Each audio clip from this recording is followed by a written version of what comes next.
You're about to hear the message, A Tale of Two Masters, by Phil Brainerd. We hope you enjoy it.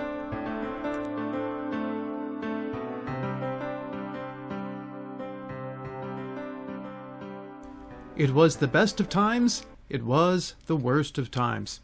It was the age of wisdom, it was the age of foolishness. It was the epoch of belief, it was the epoch of incredulity. It was the season of light, it was the season of darkness. It was the spring of hope, it was the winter of despair. The words that I just read are from one of the most famous quotes in Western literature. It comes from the opening paragraph of the novel A Tale of Two Cities by Charles Dickens. In that novel, Dickens looks at two cities, Paris, France, and London, England. The novel was published in 1859, but it discusses Europe in the previous century, the late 1700s. During that time, Europe was going through a transition. Many transitions, actually, but one stood out. Europe was changing from a group of nations led by royalty to nations led by democratic rule. The transition happened very differently, depending on where you were. In England, the transition was relatively peaceful. In France, however, there was unthinkable violence.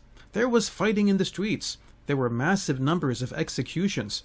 Then, after the first round of executions, another group came into power and executed the people who performed the first round of executions. How could that happen? France and England are separated by only a few miles, yet they were very different during that time. Two entities existing at the same time, but very different. This kind of thing catches our attention. That's why the opening to this Dickens classic is so familiar to so many. In this session, we're going to look at something similar. Two entities existing at the same time, but very, very different. We're in our series, The King and I. Matthew tells us about the King of the universe. We're working our way systematically through the Gospel of Matthew. Chapters 5 through 7 make up the Christian Manifesto. Right now we're in chapter 6, where we're learning about best practices for followers of Jesus. We've learned that Jesus wants his followers to be effective. So far, we've heard his thoughts about giving, prayer, and fasting. Last week, we learned about best practices for wealth management. How should we manage our treasure, the things that are valuable to us? Today, we're going to do something different. Every now and then, it's a good idea to recall why we do things. Maybe you sometimes wonder, why does Phil keep reminding us about the series, The King and I, and the section, The Christian Manifesto, and all that? I'm doing that each week because we are human beings, and human beings learn best by putting things into categories. If I just went through the Gospel according to Matthew, we would learn something important each week. But if all we saw was a series of disconnected topics, it would be easy to forget a lot of what we learn. Putting things into groups helps people to remember. However, sometimes as we work our way through a book of the Bible like this, we run into things that stand out. Everything we learn when we open our Bible is important. But some topics are so important that we can't let them be only one more topic in line with other things. Today we're looking at something so important that we'll give it its own category. Let's read about it. In Matthew chapter 6 and verse 24. Jesus says, "No one can serve two masters. Either you will hate the one and love the other, or you will be devoted to one and despise the other. You cannot serve both God and money." In our last session, we learned about best practices for wealth management. This follows right after that passage, and it mentions money. So we could have called it Wealth Management Part 2.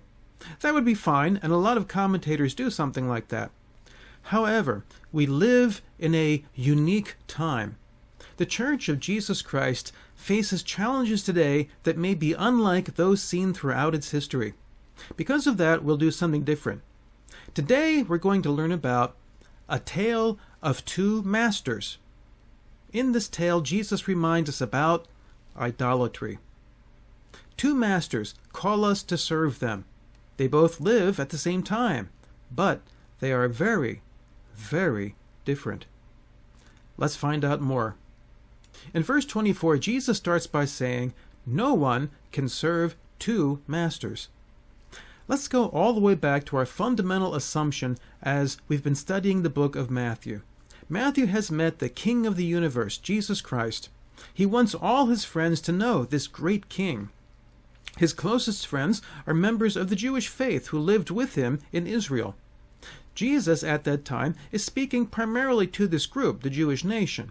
In doing that, he could work on the assumption that they all knew some things. They know the scriptures, writings that they call the law and the prophets. So they likely knew about a man named Joshua. Joshua was next in line after Moses. Moses led the Jewish people out of Egypt, a nation steeped in the worship of false gods. Joshua was tasked with leading the Jewish people into the promised land after the death of Moses, and he did just that. It wasn't easy, though. The people who lived there in the surrounding nations were also steeped in the worship of false gods. God, the true God, showed his power to the Jewish nation on numerous occasions. But even after all they had seen, many of Joshua's friends weren't sure which God they wanted to follow. After spending his whole life in faithful service to God, and after doing what he was told, he called the leaders of the Jewish nation together. Here's what he said to them. These are some very well-known words from the book of Joshua, chapter 24, starting in verse 14. Now fear the Lord and serve him with all faithfulness. Throw away the gods your ancestors worshipped beyond the Euphrates River and in Egypt, and serve the Lord. But if serving the Lord seems undesirable to you, then choose for yourselves this day whom you will serve, whether the gods your ancestors served beyond the Euphrates or the gods of the Amorites in whose land you are living. But as for me and my household, we will serve the Lord. Look at those words. Choose for yourselves this day whom you will serve. But as for me and my household, we will serve the Lord. This is something I've spoken about on a number of occasions. It's called idolatry, and it's a core message of the Bible. There is one true God, the maker of the heavens and the earth. He calls to us to serve him. He wants to be our master. In fact, the word that we translate as Lord can also be translated as master. Then there are other entities, other voices, other gods. That's God with a small g. The other voices, the other gods, want us to serve them as well. They want to be our master. You can look at this topic in a number of ways. Today we'll look at the aspect that Jesus highlights. You cannot serve two of these entities at the same time. You must choose. So let's compare these choices. Let's compare the gods who call for our allegiance. Let's continue to tell the tale of two masters. Here is the first thing we see as we compare these gods, these beings who want to be our master. One is the voice of truth. The other is a voice of lies. When we tell this story, we can't help but look at the Garden of Eden. Now, because I've spoken on this a lot, we'll just hit the high points and move on. If this is new to you, contact us, and I'll tell you where you can go to see where we've discussed this topic in more detail. In the meantime, we're told that in the beginning, God created the heavens and the earth. That, of course, is Genesis 1 and the first verse. Soon after creating the whole universe, God creates a beautiful garden and places the first humans in it. The humans are free to do a lot of things. There is only one restriction. The humans can eat any fruit from any tree in the garden except for one, the tree of the knowledge of good and evil. This involves a very important principle. God gave the first humans a command, a rule. He expressed that rule using words, clear words. When we obey his commands, we serve him. Now there's a second principle. When God talks to us, his words are true. Jesus says, "Your word is truth." He said that in John 17 and verse 17. But as many of you know, another voice entered the garden, the serpent. Again, we spent a lot of time on this, so I won't rehash the entire thing right now. Let's just say that you can sum up what the serpent had to say in just a few sentences. There is a good reason to disobey God, so listen to me instead. Now remember our principle. When you obey the commands of God, you serve Him. So what does it mean when we obey other voices? Well, it means that we serve them. So the serpent might well have said, there is a good reason to disobey God. Serve me instead. So right away you see a problem. The serpent, when he entered the garden, had a goal. He wanted Adam and Eve to serve him. He wasn't upfront about that. He was deceptive. In other words, he lied. And he employed lies in the process of deceiving Adam and Eve. The serpent represents the devil, the enemy of humankind. Here's what Jesus had to say about him centuries later. We read in John chapter 8 and verse 44, "When he lies, he speaks his native language, for he is a liar and the father of lies." So here we see the first comparison of the two masters. One is a voice of truth, the other a voice of lies. The next comparison we see is this. We see the God of life versus the God of death. In order to understand this, we need to look more closely at the command that God gave to Adam and Eve in the garden. In Genesis chapter 2 and verse 16, "And the Lord God commanded the man, 'You are free to eat from any tree in the garden, but you must not eat from the tree of the knowledge of good and evil, for when you eat from it, you will certainly die.'" Look at that. You will certainly die. Why would God say this? Well, he said that because he wanted Adam and Eve to live. God just created a whole planet of beauty and perfection. He gave it to the first humans as a gift. God wanted humans to live and enjoy all the wonderful things he had planned for them. That's what he still wants for us today. So what does it mean that the serpent came and lied about this? Answer: the serpent wanted Adam and Eve to die. Here's something else Jesus said about our enemy, the devil. In John 8 and verse 44, he was a murderer from the beginning. Jesus makes that statement right before telling us what a liar the devil is. So we see the next comparison in this tale of two masters. We see the God of life versus the God of death. Now, we could do this for a long time. We're learning about the God of truth versus the God of lies, the God of life versus the God of death. We could talk about the God of love versus the God of hate, the God of good versus the God of evil, the God of healing versus the God of harm. The list goes on. But at this point, having understood all this, Jesus now moves to a vital truth for his followers. This is a monumental point in history. There's going to be a shift. What is that? Well, let's find out. One of the masters now takes on a new appearance. He hasn't changed really, but from this point forward he will look different. Let's read about that. Again, in Matthew 6 and verse 24, we look at our original statement. "No one can serve two masters. Either you will hate the one and love the other, or you will be devoted to the one and despise the other." Now look at this. You cannot serve both God and money. To understand this, once again we have to work on the assumption that the people who were listening to Jesus were trained in the Scripture. They knew about the problem of idolatry. They knew all about people setting up statues and worshiping the statues. As we said earlier, this goes all the way back before the time of Moses and Joshua. It was still true in the days of Jesus. They were still surrounded by people who worshipped statues. The prophet Isaiah described this problem well.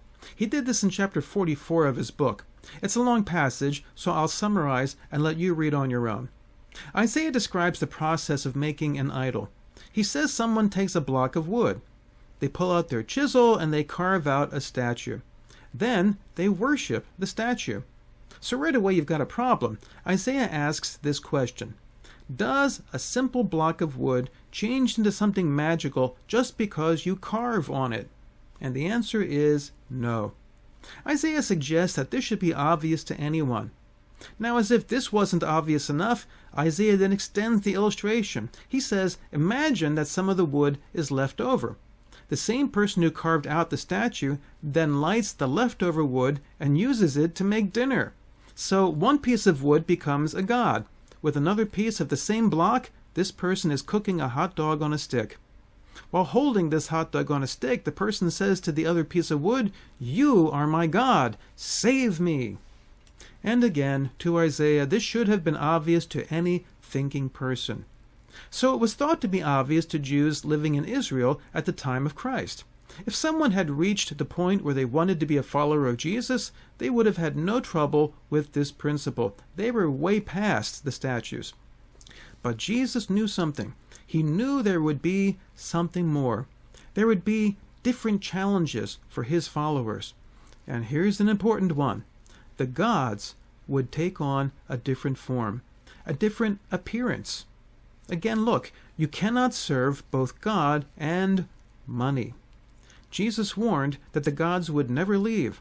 They would just become abstract. You see, in the old days, people worshipped and served the idols, the statues, because they believed the idols would give them things. I call this concept statues and stuff. People worship the statues, and the statues, they think, give them stuff. Over the course of time, a lot of people would figure out that statues don't give you anything. So, the people began to worship the stuff. People wanted all kinds of things from statues. Eventually, though, money began to symbolize all the things that anyone might want. So Jesus warns us to be on the alert. Again, you cannot serve both God and money. Now we need to ask, what does this look like? What does it look like to attempt to serve God and money?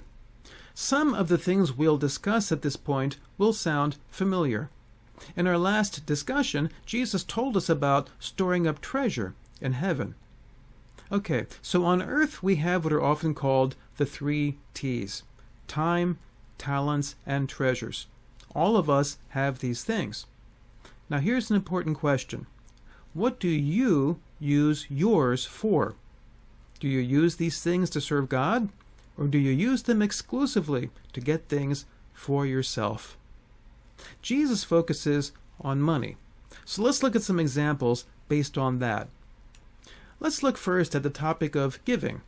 To do that, we'll consider Abraham, the father of faith. One day, Abraham met a man named Melchizedek. Let's read about that. It's found in Genesis 14, starting in verse 18. It says, "Then Melchizedek, king of Salem, brought out bread and wine. He was priest of God Most High, and he blessed Abram, saying, Blessed be Abram by God Most High, creator of heaven and earth, and praise be to God Most High, who delivered your enemies into your hand." Then it says something very important. It says, "Then Abram gave him 1/10 of everything." So here's Abraham. God blessed Abraham, and he blessed him in many ways. One way was that he blessed Abraham with wealth. Another was that he blessed Abraham with military victory over his enemies. So when Abraham met a priest of the Most High God, he wanted to express his thanks. That made him give 1/10 of what he had to God. Many times people who want to show thanks to God want to know how much they should give. This passage and others suggests 1/10. So we call this a tithe. There are 2 important things that we need to know about the tithe. First, we live in an age of grace. No amount of money purchases God's love. No amount of money pays for our sins. Only the shed blood of Jesus Christ can do that. Abraham gave totally out of thanks to God. That's how we encourage people to give. One of the most famous quotes from the Apostle Paul is this. It's found in 2 Corinthians chapter 9, verse 6. Remember this: whoever sows sparingly will also reap sparingly, and whoever sows generously will also reap generously. Each of you should give what you have decided in your heart to give, not reluctantly or under compulsion, for God loves a cheerful giver. Look at that. God loves a cheerful giver. God commands us to give. The amount that you give is between you and God. Some people don't stop at 10%. They give even more. But know this, we do not give because we will be punished if we don't. We give because giving is a privilege. When we give, as we said last week, we store treasure in heaven. That's why we don't talk a whole lot about giving in our church. We don't give a sermon every other week demanding more and more and more money from people. Every now and then the topic comes up, as it does when we work systematically through a book like Matthew.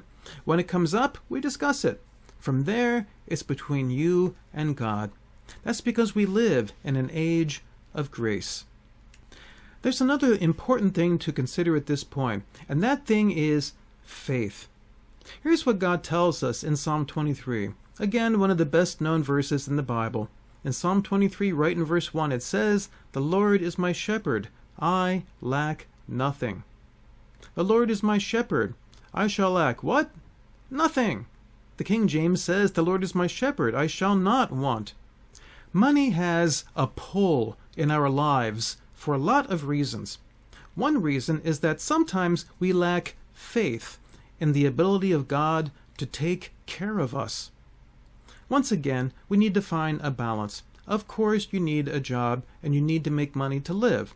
In our last session, we read the proverb about the ant who works hard and steadily to store up food. So we're not encouraging laziness here.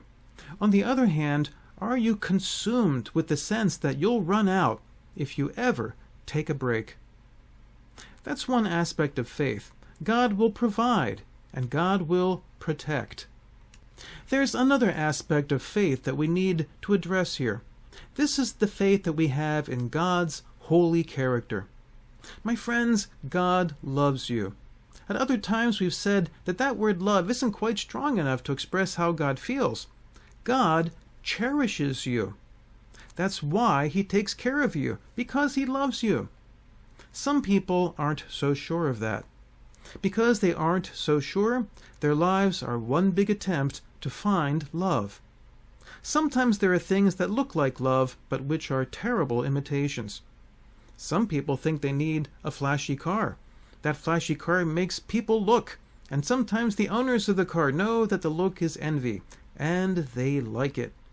But deep down, what they're really looking for is love. And that's the case with big homes, beautiful clothing, and a host of other possessions. I could give that a whole sermon. Do you believe that God loves you? If you don't, you may find yourself working and working and working, trying to buy things that impress others. One place this really takes a toll is the rest that God offers to His followers, the Sabbath. We don't look at the Sabbath today the same way as people did in the Old Testament, but it's still very important. It's important to make time to rest and reflect. It's important to make time to come to church. We all feel sad for people who have jobs that require them to work on weekends, people in the medical field, for example. But I feel really sad when people take jobs knowing that they'll have to miss church. When you do that, your bank account may grow, but your soul is impoverished. When we do that, we're letting money be our master. And remember, this is a tale of two masters. One is the God of life. The other is the God of death. When we work and work and work and never take the time to rest, our souls die, and our bodies don't do much better. Too much work leads to high blood pressure. High blood pressure leads to heart attacks and strokes. Too much pressure leads to smoking and drinking and injecting and a lot of other bad habits. And the result is tragically predictable: death. Let's pull this all together. Today we've learned a tale of two masters. Jesus has reminded us about idolatry in the lives of His followers. There is one God who calls us to serve Him. We serve by obeying His commands. He warns us to watch for the other voices. They want us to serve them instead. The other voices have been with us since the garden. They are full of reasons why we should ignore the clear commands of God and listen to them instead. God, the true God, is truth. The other so-called gods are the voice of lies. God is the God of life. The other gods are the voice of death. Jesus has warned us. In the old days, the idols took the form of statues. Today, they're more abstract. And Jesus singled out money. It can become a god. It can call us to serve it. But serving money results in death. Death of our souls and death of our bodies. Friends, in this tale of two masters, choose the God of truth. Choose the God of life. Be on the alert for the other voices, the other gods. And remember those great words of Joshua. As for me and my household, we will serve the Lord.